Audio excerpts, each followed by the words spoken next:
Hi అండి, welcome to Prakritik kitchen. ఇవాళ మనం బియ్యంతో దోశలు చాలా మెత్తగా ఎలా వేసుకోవచ్చో చూపించబోతున్నాను.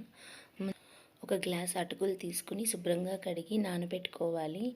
అదే గ్లాస్తో 2 గ్లాసుల బియ్యము, అర గ్లాసు మినపప్పు, అర గ్లాసు పచ్చెనపప్పు, 2 టేబుల్ స్పూన్ల సగ్గి బియ్యము, 1 టేబుల్ స్పూన్ మెంతులు వేసి శుభ్రంగా కడిగి ఒక 6 గంటల పాటు నానబెట్టుకోవాలి. 6 గంటల తర్వాత అటుకుల్ని మిక్సీ జార్లో వేసుకుని మెత్తగా గ్రైండ్ చేసుకోవాలి. నానబెట్టిన బియ్యం, పచ్చెనపప్పు, మినపప్పును కూడా మిక్సీ జార్లో వేసుకొని ఇలా మెత్తగా గ్రైండ్ చేసుకోవాలి. గ్రైండ్ చేసుకున్న అటుకులని, బియ్యంని అంతా ఒక గిన్నెలోకి ఇలా వేసుకొని తగినంత సాల్ట్ వేసుకొని కలుపుకోవాలి. కన్సిస్టెన్సీ ఇలా ఉంటే సరిపోతుంది. ఇప్పుడు కొబ్బరి చట్నీకి స్టవ్ మీద చిన్న కడాయి పెట్టుకుని అందులో ఆయిల్ వేసి పచ్చిమిరపకాయలని వేపుకోవాలి. తర్వాత తాలింపు కోసము ఆయిల్లో ఆవాలు, పచ్చెనపప్పు, జీలకర్ర, కరివేపాకు వేసి వేపుకోవాలి. తాలింపు వేగిన తర్వాత సన్నగా కట్ చేసుకున్న కొబ్బరి ముక్కల్ని, పచ్చిమిరపకాయలని, తగినంత సాల్ట్ వేసి గ్రైండ్ చేసుకోవాలి. కొద్దిగా వాటర్ వేసుకొని మెత్తగా గ్రైండ్ చేసుకోవాలి.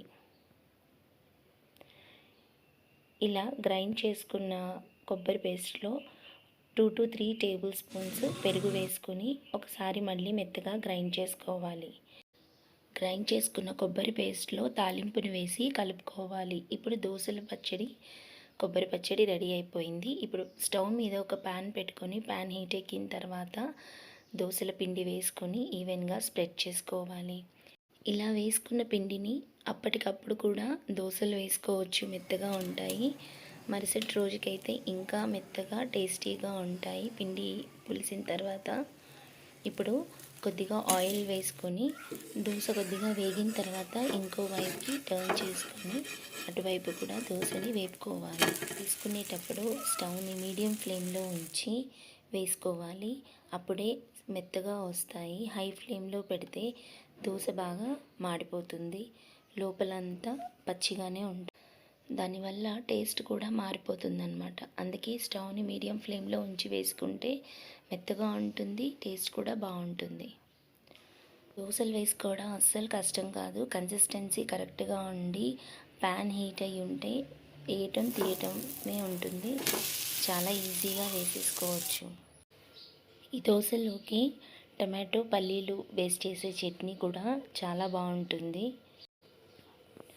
వేడివేడిగా దోశలు, టమాటో పల్లీ చట్నీ, కొబ్బరి చట్నీతో దోశలు అయితే రెడీగా ఉన్నాయి. వీళ్ళకి ఈ 2 చట్నీలు మంచి కాంబినేషన్. దోశలు కూడా చాలా సాఫ్ట్గా ఉన్నాయి. నా వీడియో మీకు నచ్చినట్టయితే లైక్ చేయండి, షేర్ చేయండి.